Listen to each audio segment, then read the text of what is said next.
Hello friends, mission IAS में आपका स्वागत है। आज हम विजन आईएएस के 9 जनवरी वाले डेली करंट अफेयर्स डिस्कस करेंगे। So friends, let's move to the first article. Basically India ने डब्ल्यूटीओ से अर्ज किया है कि उन्हें परमानेंट सॉल्यूशन प्रदान की जाए on the issue of public stock holdings for food security. हम डिटेल में बात करेंगे। तो बेसिकली पीएसएच प्रोग्राम वैसे प्रोग्राम्स होते हैं जिसका इस्तेमाल purchase, stockpile and distribution of food to the people in need के लिए किए जाते हैं। भारत में भी ये सिस्टम है क्योंकि भारत का जो फूड सिक्योरिटी एक्ट है उसके तहत फार्मर से प्रोक्योर किए जाते हैं एमएसपी के ऊपर, और फिर पब्लिक डिस्ट्रीब्यूशन सिस्टम के तहत जो नीडेड पीपल है उन्हें डिस्ट्रीब्यूट भी किए जाते हैं। तो फूड सिक्योरिटी बेसिकली किसी भी देश के लिए लेजिटिमेट पॉलिसी होता है, लेकिन कुछ पीएसएच प्रोग्राम्स उन्हें basically are considered to distort trade when they involve purchases from farmers and prices fixed by the government. तो बेसिकली आपको पता होगा कि ये जो पीएसएच प्रोग्राम्स चलाए जाते हैं इसके तहत जो गवर्नमेंट होते हैं वो फार्मर्स से एमएसपी के ऊपर प्रोक्योर करते हैं। तो जब वो एमएसपी के रेट पर प्रोक्योर करते हैं तो क्या होता है, इसके कारण जो मार्केट में इन फूड के जो प्राइसेस होते हैं ओरिजिनली उनसे ये हायर रेट पर खरीदे जाते हैं, तो मार्केट को भी एक प्रकार से डिस्टॉर्ट किया जाता है। That's why they are saying कि it distorts the trade. As full implementation of food security programs, it may result into the breach of WTO cap। तो बेसिकली WTO नॉर्म्स के तहत एक सर्टेन लिमिट होता है जिसके तहत सब्सिडी दी जाती है, लेकिन अगर ज्यादा से ज्यादा फूड सिक्योरिटी प्रोग्राम चलाए जाएंगे तो इसके कारण जो WTO के जो कैप है वो ब्रीच हो जाएंगे। दैट्स व्हाई इंडिया एक प्रकार से अमेंडमेंट सीख कर रहा है कि इस फॉर्मूला में कुछ चेंज किए जाए जिसके तहत फूड सिक्योरिटी सब्सिडी कैप को कैलकुलेट किए जाते हैं। ट्रेड डिस्टॉर्टिंग डोमेस्टिक सपोर्ट, यानी कि ये जो आपका एमएसपी के ऊपर बाय किए जाते हैं प्रोडक्ट्स को, it is subjected to de minimis limit. और डी मिनिमस लिमिट की बात करें तो it is the minimal amount of domestic support that are allowed even though they distort trade. तो डब्ल्यूटीओ के प्रोविजन के तहत बेसिकली ये अलाउड है कि एक सर्टेन लेवल तक सब्सिडी दी जा सकती है इवन अगर ये ट्रेड को डिस्टॉर्ट भी करते हैं। As an interim measure WTO members at Bali ministerial meeting, तो 2013 में बाली मिनिस्ट्रियल मीटिंग्स हुआ था WTO मेंबर्स का, तो इन्होंने आगे बेसिकली एक एग्रीमेंट हुए थे जिसके तहत एक मैकेनिज्म डेवलप किए गए थे जिसको आप पीस क्लाउज कह सकते हो, और ये बेसिकली कमिटेड थे to negotiate an agreement for permanent solution. लेकिन जब तक ये एग्रीमेंट नहीं आता ये पीस क्लाउज के अनुसार वर्क करेंगे। तो ये पीस क्लाउज क्या है, तो basically peace clause developing countries अगर कोई फूड प्रोक्योरमेंट प्रोग्राम चला रही है तो उनको प्रोटेक्ट किया जाए अगेंस्ट एक्शन अगर कोई डेवलप्ड नेशन या फिर WTO मेंबर्स लेते हैं, इन केस अगर इन डेवलपिंग कंट्री का जो सब्सिडी सीलिंग है वो ब्रीच होते हैं। यानी कि लेट से कि जो WTO के कैप है वो 100 रुपीज है, यानी कि उसके ऊपर अगर सब्सिडी दिए जाएंगे तो फिर जो WTO मेंबर्स होंगे वो एक्शन ले सकते हैं। लेकिन इस पीस क्लाउज के तहत क्या बोला गया है कि the subsidy can go on. तो अगर हम वैल्यूज सब्सिडी जो गवर्नमेंट के द्वारा दिए जाते हैं WTO के तहत, इसको 3 बॉक्स में बांटा गया है। इसको आप ग्रीन बॉक्स कह सकते हो, एम्बर बॉक्स कह सकते हो, ब्लू बॉक्स कह सकते हो। ग्रीन बॉक्स में वो सब्सिडी जाते हैं जो ट्रेड को डिस्टॉर्ट नहीं करते या फिर मिनिमल डिस्ट्रप्शंस होते। तो जब ये ट्रेड को डिस्टॉर्ट नहीं करते तो डेफिनेटली कोई लिमिट इन पर नहीं लगाई जा सकती, गवर्नमेंट जितना चाहे उतनी सब्सिडी दे सकते हैं। The next is amber box, इसके तहत वेरियस रेंज ऑफ सब्सिडी जाती है। और याद रखना है आपको कि वैसे प्रोडक्ट्स स्पेसिफिकली जो एग्रीकल्चरल प्रोडक्ट्स है उनके ऊपर मैक्सिमम 5% सब्सिडी दिए जा सकते हैं फॉर द डेवलप्ड नेशन, और जो डेवलपिंग नेशन है वो अपने एग्रीकल्चरल प्रोड्यूस के ऊपर 10% का सब्सिडी दे सकती है। लेकिन अभी पीस क्लाउज एक्टिवेट है, सो जो डेवलपिंग नेशन है वो मोर देन 10% सब्सिडीज भी दे सकते हैं, यानी कि they can breach their target. The next is blue box, इसके तहत भी ब्रॉड रेंज ऑफ सब्सिडीज आते हैं, लेकिन कहा जाता है कि policies must be design to minimise trade distortion, और इसमें कोई लिमिट नहीं होता है। Let's move to the next article. It is about avian influenza, जिसको आप बर्ड फ्लू भी कहते हो, काफी न्यूज में है। तो क्या कंटेक्स्ट है, इसके बारे में बात करेंगे। तो बेसिकली सेंट्रल टीम्स तैयार किए गए हैं जिसे भेजे जाएंगे अफेक्टेड स्टेट्स में फॉर मॉनिटरिंग एंड इन्वेस्टिगेशन। आपको पता है कोविड-19 ने कितना बड़ा इम्पैक्ट किया है अप्रोक्स ऑल द नेशन। तो इस प्रकार का स्थिति फिर से ना हो, that's why central government proper action ले रही है इनके मॉनिटरिंग और इन्वेस्टिगेशन में। सेंट्रल टीम जो डिप्लॉय किए गए हैं, अब ये विजिट करेंगे affected states of Kerala, Haryana, Himachal Pradesh for monitoring and epidemiological investigation. Important है फ्रेंड्स बर्ड फ्लू के बारे में जानना। बर्ड फ्लू, इसे हम एवियन इन्फ्लुएंजा भी कहते हैं, और ये एक वायरल डिजीज है जो कंटेजियस है, और ये स्प्रेड होते हैं one bird to other bird and animals. Migratory birds basically largely responsible होते हैं for long distance transmission of the viruses into the India. और ये माइग्रेटरी बर्ड्स कौन से होते हैं, तो माइग्रेटरी बर्ड्स वो बर्ड्स होते हैं जो बेसिकली एक रीजन से माइग्रेट करके दूसरे रीजन माइग्रेट करते हैं, और उसके साथ साथ वो वायरस को भी कैरी ऑन करते हैं। उसके बाद अगर ये किसी नेशन में लैंड करते हैं तो फिर वहां से लोकल मूवमेंट जो रेसिडेंशियल बर्ड्स का होता है वो इन वायरसेस को कैरी करते हैं, एंड जो पोल्ट्री होते हैं वो भी इन वायरसेस को कैरी ऑन करते हैं। ये जो बर्ड फ्लू है it is mainly caused by the influenza A type virus. तो influenza type A viruses bird flu के लिए रिस्पॉन्सिबल होते हैं, and it generally affects poultry birds like chicken, turkeys. Aquatic birds यानी कि वैसे बर्ड जो पॉन्ड्स, लेक्स, रिवर सब में रहते हैं उन्हें हम एक्वेटिक बर्ड्स कहते हैं। वो प्राइमरी नेचुरल रिजर्वेयर होते हैं फॉर मोस्ट सब types of influenza A viruses. Depending on the origin host, यानी कि जो होस्ट कौन से है इन्फ्लुएंजा ए वायरसेस, उनको क्लासिफाई किया जा सकता है एवियन इन्फ्लुएंजा में, जिसको H5N1, H9N2 ये सब कुछ एग्जांपल्स हैं एवियन इन्फ्लुएंजा वायरस के।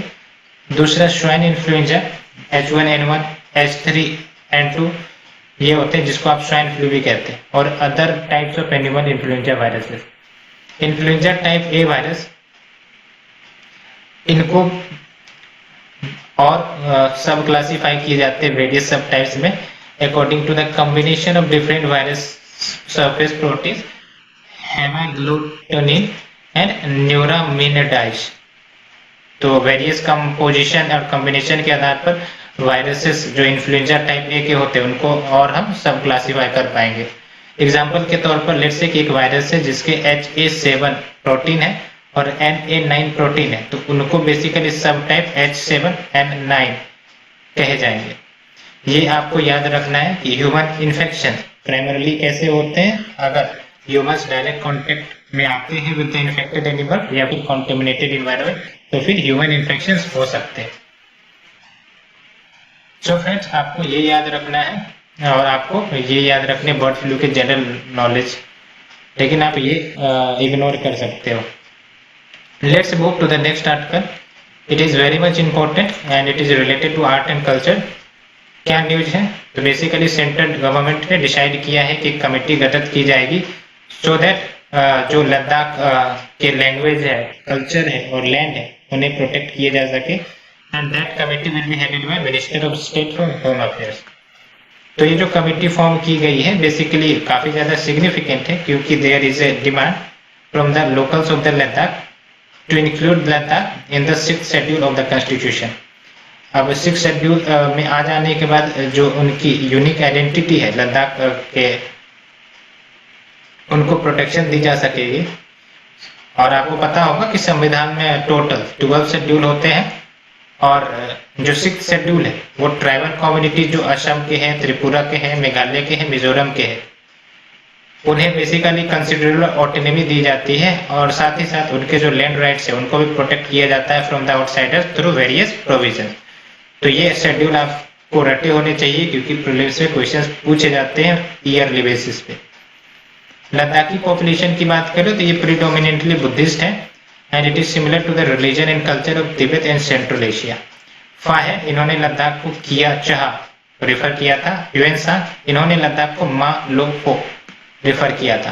ये जो फाहेन है बेसिकली फाहेन एंड ह्वेनसांग दोनों चाइनीज ट्रेवलर है, और फाहेन चंद्रगुप्त टू के रीजन में बेसिकली आए थे, और इन्होंने जो डिस्टेंस कवर की थी China to India completely land route के माध्यम से आए थे।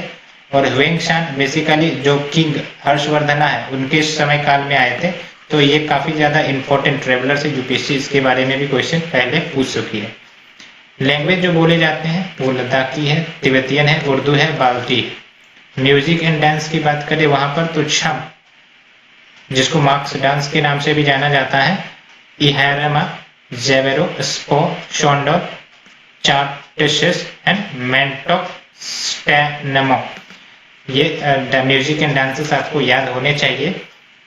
अगर वहां के फोक म्यूजिक की बात करें, फोक यानी कि जो लोकल नेटिव्स वाले म्यूजिक होंगे, तो इसमें आपको रिलीजियस चैंटिंग्स आते हैं सच एज यांग चैंटिंग, और जो इंस्ट्रूमेंट्स यूज किए जाते हैं in the performance of this folk music and dances उसको दमन, शूरना, पिवांग कहे जाते हैं। ये याद रखना है फ्रेंड्स, क्योंकि यूपीएससी पूछ सकती है कि जो एंशिएंट आर्ट एंड कल्चर में टर्मिनोलॉजी दमन, शूरना, पिवांग है, ये किसके कंटेक्स्ट में है? It is nothing but instrument which are used for the performance of folk music and dances.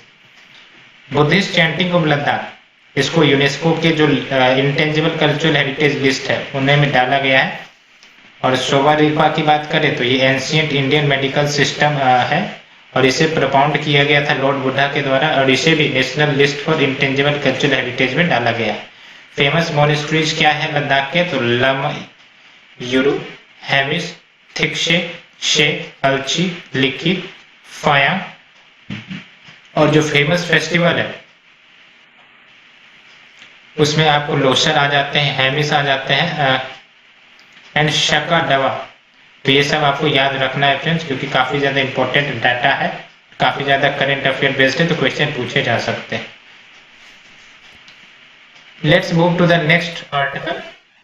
तो basically natural capital accounting and valuation of the ecosystem services India forum 2021 basically organise किए जा रहे हैं, इसी से जुड़ा हमारा न्यूज है। तो बेसिकली एनकेप्स इंडिया फोरम 2021 इसे ऑर्गेनाइज किए जा रहे हैं किसके द्वारा? Ministry of statistics and programme implementation के द्वारा, आपको याद रखना है।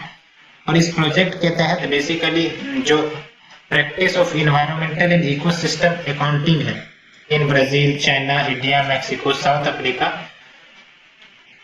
उससे जुड़े थ्योरी को बेसिकली एडवांस करना। क्या होता है इस प्रोजेक्ट के तहत? इस प्रोजेक्ट के तहत जो भी इकोसिस्टम सर्विसेज आप प्रदान करते हो इन्वायरमेंट से, just like provisioning services, medical services, उनको एक प्रकार से इकोनॉमिक टर्म्स में वैल्यूएट करना, सो दैट एक प्रकार से आइडेंटिफाई किए जा सके कि what valuation in terms of money they poses, जिसके तहत अवेयरनेस भी क्रिएट हो सकेगी। तो इस प्रोजेक्ट को फंड किया जा रहा है यूरोपियन यूनियन के द्वारा, और इम्प्लीमेंट किए जा रहे हैं jointly by UN statistics division, UN environment programme और कन्वेंशन ऑन बायोलॉजिकल डाइवर्सिटी। तो ये याद रखना है। This project has helped mostly to commence the compilation of the environment accounts as per the United Nations system for environmental economic accounts framework and release environmental accounts in its publication in Y States India on an annual basis since 2018। तो कुछ नहीं है friend, इसके तहत basically MSP को यानी कि MoSPI को मदद मिली है कि वो जो इन्वायरमेंट अकाउंट्स है उसे वो कंपाइल कर सके, which will be based on the UN system for environment economic accounts framework, और उसे फिर एनुअल बेसिस पे रिलीज भी किए जाते हैं in the publication EnviStats India. अगर हम बात करें नेचुरल कैपिटल अकाउंटिंग की, तो ये नेचुरल रिसोर्सेस और इकोनॉमिक एनालिसिस को इंटीग्रेट करता है एंड एक ब्रॉडर पिक्चर प्रदान करता है डेवलपमेंट प्रोग्रेस का as compare to the standard measures such as डीएचपी। नेचुरल कैपिटल के ऊपर क्वेश्चन पूछे जा सकते हैं, इससे पहले सोशल कैपिटल के ऊपर क्वेश्चन पूछे गए हैं। इसके तहत वो सारे नेचुरल रिसोर्सेस आते हैं जो इजीली रिकॉग्नाइज और मेजर किए जा सकते हैं, like mineral resources, energy resources, timber, agriculture land, as well as invisible resources like air, water filtration, flood protection, carbon storage. Incorporating natural resources into natural accounts, यानी कि अगर इन नेचुरल कैपिटल को नेशनल अकाउंट्स में incorporate करते हैं तो basically to revise the interaction of economic activity with the environment and support better economic decision. Better economic decision लिए जा सकेंगे once natural capital gets incorporated into the national accounts. तो basically ये news remain रह गई थी। तो आप यहाँ देख सकते हो 4 टाइप्स ऑफ इन्फ्लुएंजा वायरसेस होते हैं, जिसको आप type A, type B, type C, type D कह सकते हो। तो इन्फ्लुएंजा ए वायरसेस ह्यूमंस को इन्फेक्ट करते हैं, मैनी डिफरेंट एनिमल्स को भी इन्फेक्ट करते हैं। तो आप यहाँ देख सकते हो इन्फ्लुएंजा बी वायरसेस ह्यूमंस में सर्कुलेट करते हैं और इसके कारण सीजनल एपिडेमिक, सर्दी खांसी जुकाम आप जो सीजनल बेसिस पे देखते हैं, it is all because influenza B viruses. Recent data ने यह भी रिवील किया है कि जो शील्स है वो भी इन्फेक्ट हो सकते हैं। इन्फ्लुएंजा सी वायरसेस वो ह्यूमंस और पिग्स दोनों को इन्फेक्ट करते हैं, लेकिन इन्फेक्शन जनरली मिल्ड और रेयरली रिपोर्टेड होते हैं। Influenza D viruses primarily cattle को इन्फेक्ट करते हैं और अभी तक बेसिकली ह्यूमंस के ऊपर केसेस इनके नहीं आए। So friends, let's move to the next article. तो बेसिकली NHAI यानी कि National Highway Authority of India ये 1 लाख करोड़ रुपए रेज करेंगे through asset monetisation on toll operate transfer model in the upcoming 5 years। तो बेसिकली NHAI ऑलरेडी ऑथराइज्ड है कि वो public funded national highway project को मोनेटाइज कर सकते हैं, specially those highway project which are operational and जो मिनिमम 1 year से टोल कलेक्ट कर रहे हैं after commercial operation through the TOT model on a case to case basis. Asset monetisation में क्या होता है, तो इसके तहत basically new source of revenue create किए जा सकते हैं by unlocking of value of hitherto unutilised and under utilised public asset. Basically ये कहा जा रहा है कि गवर्नमेंट के जो भी एसेट्स होते हैं वो हो सकते हैं वो अनयूटिलाइज्ड हो, तो क्यों ना इसे एक प्रकार से रेवेन्यू जनरेटिंग एसेट के रूप में कन्वर्ट कर दिया जाए।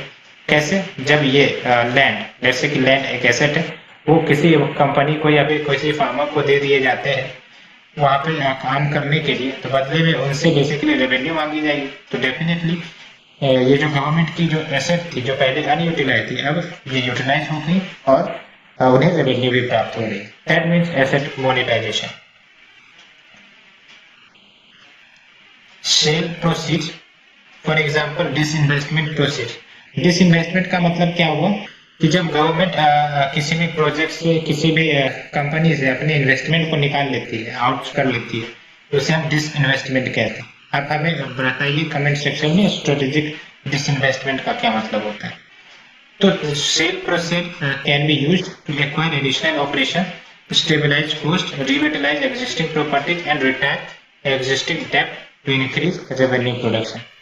अगर हम बात करें जो एसेट है पब्लिक सेक्टर या फिर गवर्नमेंट डिपार्टमेंट के, इनको हम कैटेगराइज कर सकते हैं। जो लैंड एंड बिल्डिंग एसेट यानी कि गवर्नमेंट के वेरियस लैंड्स एंड बिल्डिंग्स होते हैं, as well as brownfield operational asset, जैसे पाइपलाइंस गवर्नमेंट बिछाती है, रोड बिल्ड करती है, मोबाइल टावर लगवाती है, ये सब ब्राउन फील्ड ऑपरेशनल एसेट हो गए। Financial asset like equity shares, डेब्ट सिक्योरिटी, मिसलेनियस एसेट भी होते हैं, लेकिन हमें जानने की जरूरत नहीं है। जो अदर मैकेनिज्म है मोनेटाइज करने के एसेट को, इसके तहत जो टोल रेवेन्यूज है उनको सिक्योरिटाइज किए जाते हैं।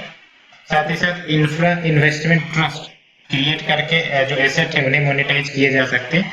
अगर हम इनवाइट की बात करें तो बेसिकली ये म्यूचुअल फंड की ही तरह होते हैं, जिसके तहत डायरेक्ट इन्वेस्टमेंट प्रमोट किए जाते हैं और small amounts of money from the possible individual या institutional investor in infrastructure to earn a small portion of the income is returned.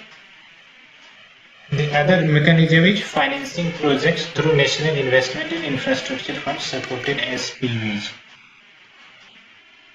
अब बात करते हैं TOT मॉडल की। तो TOT मॉडल बेसिकली एक मॉडल है जिसके तहत जो नेशनल हाईवे ऑपरेशनल है उनको मोनेटाइज किए जाते हैं, जहां पर इन्वेस्टर्स एक लंप सम पेमेंट प्रोवाइड करते हैं so that in return long term toll collection right in investors को मिल जाए, backed by sound tolling system.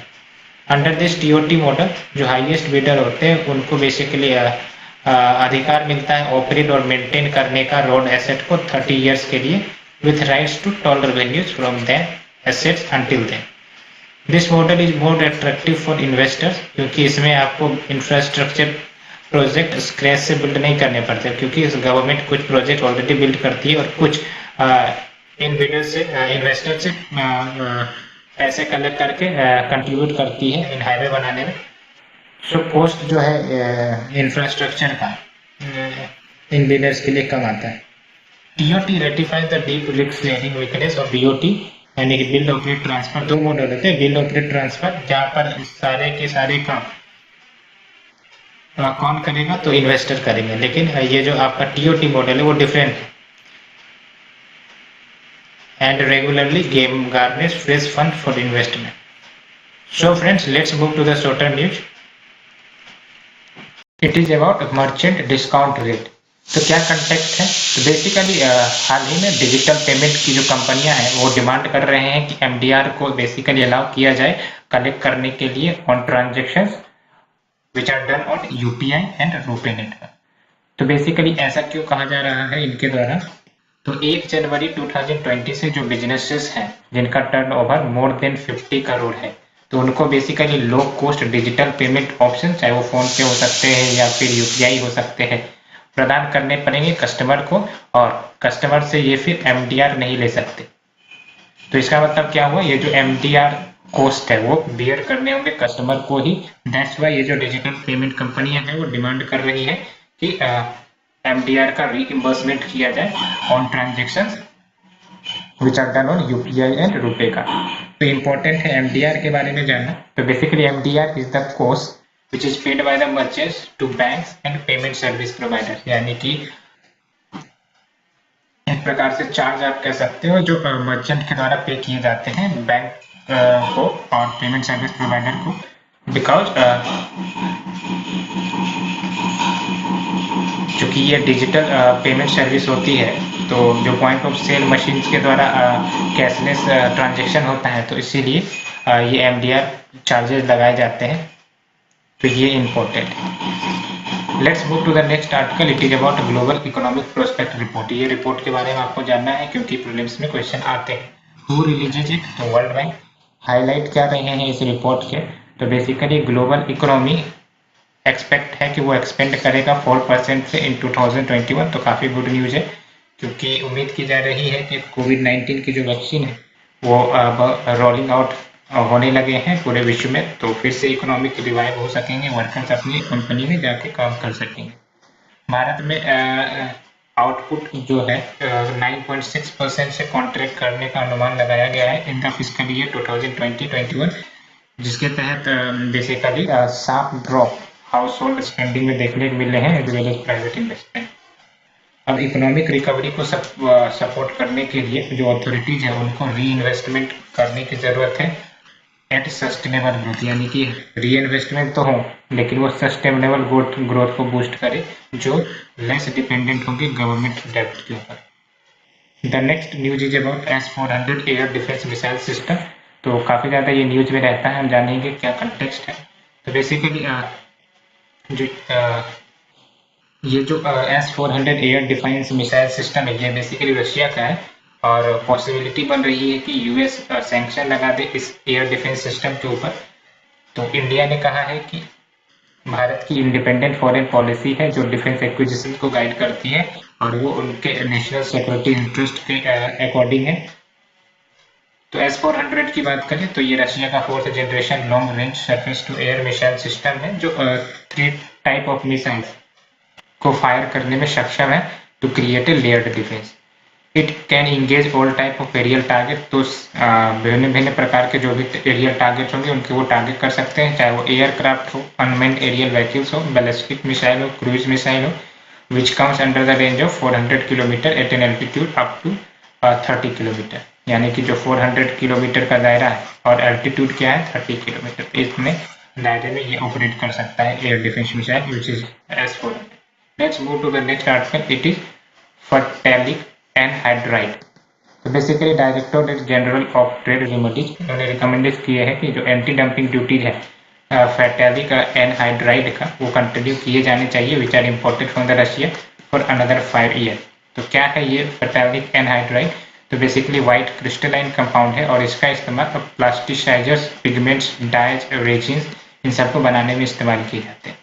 जो एप्लीकेशन है पीए यानी कि फाइटलिक एनहाइड्राइड का, वो प्लास्टिक इंडस्ट्री के लिए भी काम आते हैं, to the synthesis of resins, agricultural fungicides को भी बनाने में काम आते हैं, और एमाइंस को भी डेवलप किए जाते हैं इस केमिकल से। तो ये इस प्रकार के क्वेश्चन यूपीएससी पूछ लेती है। रिसेंटली पीए यानी कि फाइटलिक एनहाइड्राइड वाज इन न्यूज, क्या है ये, और आजकल एप्लीकेशन बेस्ड क्वेश्चन पूछे जा रहे हैं, तो याद रखना है कि क्या एप्लीकेशन इसमें है। तो प्लास्टिक इंडस्ट्री में काम आता है ये। Let's move to the next article, it is about Gangetic dolphin. काफी इंपॉर्टेंट न्यूज है environment and ecology point of view से। तो क्या कंटेक्स्ट है, तो बेसिकली आपने भी ये खबर सुनी होगी कि 3 यूथ को अरेस्ट कर लिया गया है उत्तर प्रदेश के द्वारा, उत्तर प्रदेश गवर्नमेंट के द्वारा, under the wild life protection act 1972, because in पर आरोप लगे थे कि इन्होंने गंजेटिक डॉल्फिन को किल किया है। ये वीडियो भी वायरल हुई थी। गंजेटिक डॉल्फिन की बात करें तो ये गंगा ब्रह्मपुत्र रिवर सिस्टम में फाउंड होते हैं, और ये इंडिया और बांग्लादेश दोनों देशों में मिलते हैं। तो याद रखना, it is not only concentrated to India, it also found in Bangladesh as well. India का ये नेशनल एक्वेटिक एनिमल है और इसे एंडेंजर्ड कैटेगरी में डाला गया है on the IUCN red list. India का जो फर्स्ट डॉल्फिन ऑब्जर्वेटरी है वो बनाया गया है Vikramshila Gangetic dolphin century which is located in Bhagalpur district India. तो याद रखिएगा, for the first time Indian dolphin को एक प्रकार से प्रोटेक्टेड एरिया मिला है जिसका नाम है विक्रमशिला गंजेटिक डॉल्फिन सेंचुरी। अन्य कोई भी प्रोटेक्टेड एरिया किसी अन्य राज्य में नहीं है, इसके लिए काफी ज्यादा इंपॉर्टेंट न्यूज है। तो अगर पूछ लिया जाए कि विक्रमशिला गंजेटिक डॉल्फिन सेंचुरी कहाँ पर है, तो भागलपुर इन बिहार। तो क्रिटिकली एंडेंजर्ड एक्वेटिक एनिमल जो हमारे भारत में है वो क्या है, ये नाम आपको याद रखने चाहिए क्रिटिकली एंडेंजर्ड वाले। गैंगेज सार्क, घड़ियाल जो कि चंबल रिवर में मिलते हैं, और आप हमें बताइए कौन कौन से राज्य में मिलते हैं। हम्प बैक मछली जो कावेरी में मिलते हैं, कावेरी रिवर में मिलते हैं। The next news is caracal. तो recently national board on wild life इन्होंने कैराकल को क्रिटिकली इंडेंजर्ड स्पीसीज में डाल दिया है। तो बेसिकली इसके क्या बेनिफिट होंगे, तो कंजर्वेशन इफेक्ट्स लिए जा सकते हैं under centrally sponsored scheme which is integrated development of wild life habitat. अब 22 wild life species in total हैं जो रिकवरी प्रोग्राम के अंतर्गत ऑपरेट हो रहे हैं, और स्पेशली ये सारे स्पीसीज क्रिटिकली इंडेंजर्ड स्पीसीज की कैटेगरी में आते हैं। कैराकल की बात करें तो ये मीडियम साइज विल्ड कैट यानी कैट की ही वैरायटी, और ये राजस्थान और गुजरात के कुछ हिस्से में मिलते हैं। आईयूसीएन स्टेटस अगर हम देखें तो ये लीस्ट कंसर्न है because of their large number in Africa, लेकिन ये याद रखना है कि national board of wild life इनके भी अपने लिस्ट होते हैं, तो इन्होंने अपने लिस्ट में क्रिटिकली इंडेंजर्ड स्पीसीज के कैटेगरी में डाला है। Let's move to the last article. तो बेसिकली दिल्ली गवर्नमेंट ने क्लियरेंस दे दिया है कि कोनाकानी लैंग्वेज एकेडमी को सेटअप किया जाएगा। तो कोनाकानी लैंग्वेज की बात करें तो इंडो यूरोपियन लैंग्वेज यानी कि it is a mixture of Indian as well as European language, और ये गोवा में बोले जाते हैं, और ये स्टेट लैंग्वेज भी है कोनाकानी गोवा का, and coastal areas of Maharashtra, Karnataka, Kerala. और ये 5 स्क्रिप्ट्स में लिखे जाते हैं, रोमन, नागारी, कन्नड़ा, और पर्शियन, अरेबिक एंड मलयालम। तो ये 5 स्क्रिप्ट्स हैं, इसमें लिखे जाते हैं, और इसे 8 शेड्यूल में भी इंक्लूड किया गया था 1992 एलोंगसाइड मणिपुरी एंड नेपाली। तो 8 शेड्यूल में जो लैंग्वेज हमारे नेपाली, मणिपुरी। आप हमें बताइए कि क्लासिकल लैंग्वेज भारत के कितने हैं और कौन कौन से हैं। जो other 8 schedule includes Assamese, Bengali, Gujarati, Hindi, Kannada, Kashmiri, Malayalam, Marathi, Oriya, Punjabi, Sanskrit, Sindhi, Tamil, Telugu, Urdu, Bodo, Santhali, Maithili और डोगरी। आप देख सकते हो इंग्लिश नहीं है। तो ये बेसिकली अप्रोक्स जो सदर्न स्टेट्स है उनके हर स्टेट के जो लैंग्वेज है वो इंक्लूडेड है इस 8 शेड्यूल में। तो आप एलिमिनेशन करने के लिए 4-5 लैंग्वेज का नाम याद रख सकते हैं, और कितने हैं टोटल, आई थिंक 16 है, एक बार आप चेक कर लीजिए। सो फ्रेंड्स, ये थी आज की आर्टिकल। होप आपको पसंद आ रही होगी, और पसंद आ रही है तो प्लीज लाइक शेयर सब्सक्राइब जरूर करें। Thank you very much.